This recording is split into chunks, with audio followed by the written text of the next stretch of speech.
ಮನೇಲಿ ಏನ್ ಪಡ್ಕೊಂಡ್ ಬಂದ್ರಿ ಫಸ್ಟ್ ಸೀಸನ್ ಏನ್ ಕಳ್ಕೊಂಡ್ ಬಂದ್ರಿ ಅದ್ ಬಿಟ್ಟು ಬಂದಿದ್ದೇನೆ ಕೆಲವು ರಿಲೇಶನ್ಶಿಪ್ಸ್ಗಳನ್ನ ಅಲ್ಲೇ ಬಿಟ್ಟು ಬಂದೆ ಅಂದ್ರೆ ಬದಲಾದೆ ನಾನು ಆಸ್ ಅನುಪಮ ಗೊತ್ತಿಲ್ಲ ನನಗೆ ಇವತ್ತಿಗೂ ಆ ಪಾಯಿಂಟ್ ಗೊತ್ತೇ ಇಲ್ಲ. ನನ್ನ ಸ್ಟೇಜ್ ಮೇಲೂ ಕೇಳಿದ್ರು ಯಾವ that one point you changed. I said I don't no.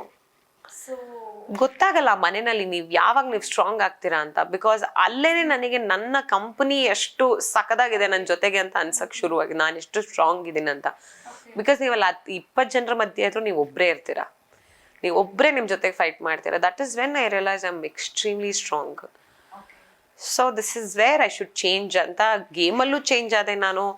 I think ಕೋಪ ಕಡಿಮೆ ಆಗ್ತಾ ಹೋಯ್ತು, ಅಳದನ್ ಕಡಿಮೆ ಮಾಡಿದೆ. ಸೀಸನ್ 9 ಹೋದಾಗ ಬಹುಶಃ ಒಂದು 2 ಸಲ ಹತ್ತಿದೀನಿ ಬಿಟ್ರೆ ಅತ್ತೆ ಎಲ್ಲ ಅವರೇ ಹೇಳಿದ್ರು ಸೀಸನ್ 5 ಅಲ್ಲಿ ಇದಿದ್ ನೀನೇನಾ, ಯಾರಿದು ಸೀಸನ್ 9 ಅಲ್ಲಿ ಇರೋದು ಅಂತ.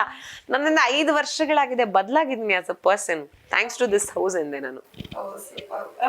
ಸೊ ಪಡ್ಕೊಂಡ್ ಬಂದಿದ್ದು ನನ್ನನ್ನೇ. ಕಳ್ಕೊಂಡಿದ್ದಂತ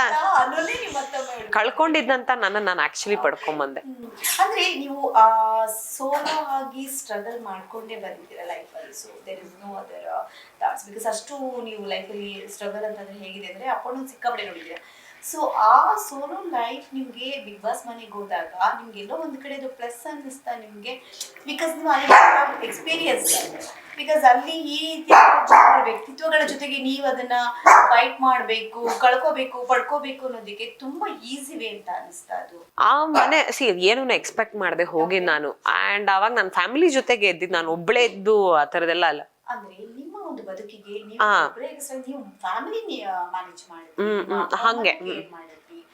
ಬಟ್ ಐ ವಾಸ್ 26 ಅವಾಗ. ಇನ್ನು ಆ ಚಿಕ್ಕ ವಯಸ್ಸಲ್ಲಿ ಆ ಒಂದು ನೀವೆಲ್ಲ ಅಪ್ಪಣಸ್ ನೋಡ್ಬಿಟ್ಟಿದ್ರಿ. ಸೊ ಆ ಒಂದು ಸೋಲೋ ಸ್ಟ್ರಗಲ್ ಲೈಫ್ ನಿಮ್ಗಲ್ಲಿ ಏನಾದ್ರು ಯೂಸ್ ಆಗಿದೆ? ಖಂಡಿತವಾಗ್ಲು ಐ ಥಿಂಕ್ ಅಷ್ಟು ಇಂಡಿಪೆಂಡೆಂಟ್ ಆಗಿ ನಾನು ಆಗ್ಲೇನೆ ಕೆಲಸಗಳೆಲ್ಲ ಮಾಡ್ಕೊಂಡು ಒಂದಷ್ಟು ರೆಸ್ಪಾನ್ಸಿಬಿಲಿಟೀಸ್ ಎಲ್ಲ ತಗೊಂಡು ಮನೆದು ಇದ್ದಿದ್ರಿಂದ ಇಟ್ ಹೆಲ್ಪ್ ಟು ಮೀ.